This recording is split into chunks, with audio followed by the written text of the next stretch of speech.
গরম গরম রুটি হোক বা পরোটা বা লুচি সব কিছুর সাথে দুর্দান্ত লাগে, অথবা ভাত দিয়েও খেতে পারবেন। মিষ্টি কুমড়োর এই রেসিপিটি আজকের বন্ধুরা আমি আপনাদের সঙ্গে শেয়ার করে নেব। যারা মিষ্টি কুমড়ো পছন্দ করে না তাদেরকে যদি আপনি এরকম নিরামিষভাবে বানিয়ে দেন, তারাও কিন্তু হাত চেটেপুটে খাবে। খুব সামান্য কিছু উপকরণ দিয়ে আজকের রেসিপিটি তৈরি করব। প্রথমেই দেখুন, এখানে আমি বন্ধুরা 1 চামচ পরিমাণে 5 ফোড়ন শুকনোভাবে ভালো করে ভেজে নিচ্ছি। একদম কম আঁচে রেখে ভালো করে 5 ফোড়নটাকে মিষ্টি গন্ধ ছাড়া পর্যন্ত ভেজে নিলাম। 5 ফোড়ন আমার ভাজা হয়ে গেছে, একটা পাত্রে রেখে দিচ্ছি। ঠান্ডা হলে তবে এটাকে গুঁড়ো করে নিতে হবে। 5 ফোড়নের ব্যবহারটা এইভাবেই করলাম। এবারে বন্ধুরা বেশ কিছুটা রিফাইন অয়েল, একদম অল্প পরিমাণে লাগবে, সেটাকে গরম করে নিয়ে তারপরে এখানে আমি দিয়ে দিচ্ছি বেশ কিছুটা আলু আর কুমড়োটাকে একই সাইজ করে কেটে নিয়েছি। আলু যেহেতু একটু কুমড়োর তুলনায় শক্ত হয়, তো সেই কারণে আলুটাকে আমি কুমড়োর আলাদা করে লালচে করে ভেজে নেব এবং বেশ কিছুটা সিদ্ধ হবে এই রকম করে ভেজে নিতে হবে। আজকের রেসিপিটিতে বন্ধুরা খুব সামান্য পরিমাণে তেল মশলা দিয়ে বানিয়ে দেখাবো এবং যেটা খুবই স্বাস্থ্যকর। যতক্ষণে আলুটা ভাজা হচ্ছে আমি এখানে স্বাদ মতো অল্প একটু লবণ দিয়ে আলুটাকে ভাজা করার জন্য রেখে দিলাম। এদিকে আমি দেখুন যে 5 ফোড়নটাকে গুঁড়ো করে রেখেছিলাম, এটাকেও গুঁড়ো করে নিলাম। এটাকে ঢাকনা দিয়ে রেখে দেব। এদিকে যতক্ষণ মশলাটা গুঁড়ো করে নিলাম তার মধ্যে বেশ কিছুক্ষণ আলুটা ঢাকনা দেওয়া ছিল, ঢাকনাটা খুলে আবারও ভালো করে নাড়িয়ে চাড়িয়ে নিচ্ছি। এইভাবে আলুটাকে ঢাকনা দিয়ে ঢাকনা ছাড়া অনবরত কিন্তু ভালো করে ভেজে নিতে হবে, তার সঙ্গে কিছুটা পরিমাণে সিদ্ধ করে নিতে হবে।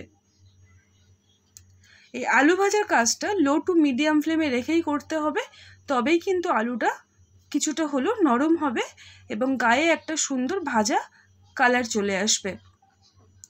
তো ঢাকনাটা খুললাম, খুলে আবারও কিন্তু ভালো করে নাড়িয়ে চাড়িয়ে নিচ্ছি। এইভাবে এই সময় গ্যাসের আঁচটা আমি মিডিয়ামে করে দিয়েছি, দিয়ে আলুটাকে গাটা লাল হওয়া পর্যন্ত ভেজে নিচ্ছি। আজকের রেসিপিটির জন্য আলুটাকে ঠিক এই রকম করে ভেজে নিতে হবে। আলু আমার ভাজা হয়ে গেছে, এবারে সমস্ত আলুগুলোকে তুলে সাইডে রেখে দেব। এবারে কড়াইতে বেশ কিছুটা তেল রয়েছে, ওর মধ্যে আমি আরও 2 চামচ পরিমাণে সর্ষের তেল অ্যাড করে দিলাম। সর্ষের তেলে রান্না করলে খুব সুন্দর একটা স্বাদ আসে। তেলটা গরম হলে দিয়ে দিলাম 1/2 চামচ পরিমাণে হিং আর 1/2 চামচ পরিমাণে 5 ফোড়ন। আজকে যেহেতু রান্নাটা নিরামিষ করছি তাই আমি হিঙের ব্যবহারটা করলাম। এবারে দেখুন বন্ধুরা, এখানে আমি ছোট্ট এক টুকরো আদা নিয়েছি, যেটাকে আমি একটা গ্রেটারের সাহায্যে গ্রেট করে তেলের মধ্যে দিয়ে দিচ্ছি। এইভাবে আদা গ্রেট করে আর তেলের মধ্যে 5 ফোড়ন হিঙের সাথে ভেজে রান্না করলে খুব সুন্দর একটা মিষ্টি গন্ধ থাকে, খুব ভালো খেতে লাগে। নিরামিষ রান্নার মধ্যে একটু হিঙের ব্যবহারটা আমি করে থাকি, তাই আমি করলাম। আপনারা কিন্তু অনেকে আছেন যারা হিং পছন্দ করেন না, তাদের ক্ষেত্রে কোনো অসুবিধা নেই, হিংটা পুরোপুরি বাদ দিয়ে দিতে পারেন। এবারে আদাটাকে তেলের মধ্যে 1 থেকে 3 সেকেন্ড ভাজা ভাজা করে নিচ্ছি। তারপরে আমি এখানে দিয়ে দেবো আগের থেকে কেটে ধুয়ে রাখা মিষ্টি কুমড়োগুলোর গায়ে কিছুটা পরিমাণে খোসা রেখেছি এবং কিছুটা কেটে বাদ দিয়েছি, আর বারে বারে জল পাল্টে কুমড়োটাকে ধুয়েও নিয়েছিলাম। এবারে তেলের মধ্যে কুমড়োটাকে দেওয়ার পরে ভালো করে তেলের মধ্যে ভাজা ভাজা করে নিতে হবে। এই সময় গ্যাসের আঁচটা লো টু মিডিয়ামে রাখতে হবে। এবারে আমি এটাকে ঢাকনা দিয়ে 2 থেকে 3 মিনিট এইভাবে রেখে দেব। বেশ কিছুক্ষণ পরে যেহেতু কম আঁচে দিয়ে রেখেছি, কুমড়োটা কিন্তু খুব সুন্দরভাবে ভাজা হচ্ছে আর কুমড়োর যে কাঁচা গন্ধ থাকে সেটা কিন্তু কেটে যাবে, এইভাবে কম আঁচে ঢাকনা দিয়ে রেখে ভাজা করে নিলে। এবারে আমি এখানে দিয়ে দিলাম স্বাদ মতো লবণ। যেহেতু আলুতে আমি আগের থেকেই লবণ দিয়ে ভেজে নিয়েছিলাম, তাই কুমড়োর মতো যতটুকু লবণের প্রয়োজন সেটাই আমি দিয়ে দিলাম। এবারে কুমড়োটাকে আবারও লবণের সাথে ভালো করে মিশিয়ে নিলাম। নিয়ে এখানে আমি দিয়ে দিচ্ছি বেশ কিছুটা পরিমাণে কাঁচা লঙ্কা মাঝখান থেকে চিড়ে, আর একটা গোটা টমেটো, যেটাকে আমি মাঝখান থেকে এরকম ছোটো ছোটো টুকরো করে নিয়েছি। এবারে কুমড়োর সাথে লঙ্কা এবং টমেটো একসাথে ভাজা ভাজা করে নেব। অবশ্যই করে বন্ধুরা, আপনারা কিন্তু অনেকে আছেন যারা ঝাল পছন্দ করেন না, আর এটা যেহেতু নিরামিষ রান্না তাই ঝালটা একটু কম হলেও কোনো অসুবিধা নেই, কম করেও দিতে পারেন। এবারে আমি কুমড়োটাকে আরও 2 থেকে 3 মিনিট ঢাকনা দিয়ে রাখলাম। ঢাকনাটা খুলেছি, এখন গ্যাসের আঁচটা মিডিয়ামেই রেখেছি, রেখে কুমড়োটাকে একটু ভাজা ভাজা করে নেব।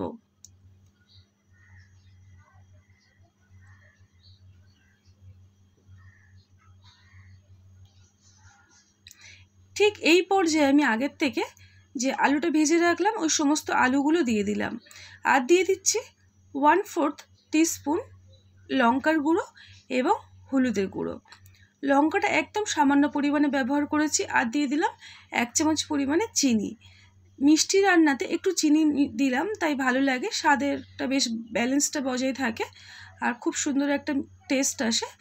তো এইভাবে সমস্ত মশলা দিয়ে চিনি দিয়ে কুমড়ো আলু ভালো করে কষিয়ে নিতে হবে। এইভাবে আমি ঢাকনা দিয়ে দিয়ে সময় নিয়ে কষাবো, তাহলে নিরামিষ রান্না কিন্তু খুব সুন্দর খেতে হয়। বেশ কিছুক্ষণ আমি ঢাকনা দিয়ে রেখেছিলাম, গ্যাসের আঁচটা মিডিয়ামে দিয়ে রেখেছি। ঢাকনাটা খুলে আবারও ভালো করে সমস্তটা নাড়িয়ে চাড়িয়ে নিচ্ছি।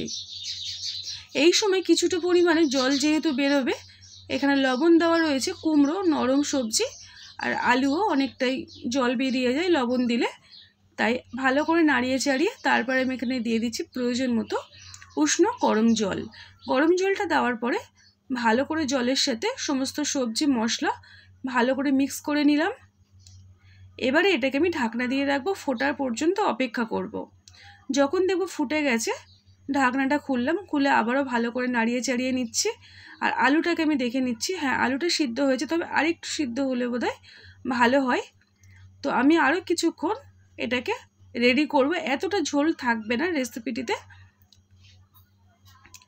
এই সময় বন্ধুরা আমি এখানে 1 চামচ পরিমাণে কসুরি মেথি পাতা ভেজে আমি গুঁড়ো করে রেখেছিলাম, ওটা 1 চামচ পরিমাণে দিয়ে দিলাম। আর দিয়ে দিচ্ছি আগের থেকে ভেজে রাখা 5 ফোড়নের গুঁড়োটা।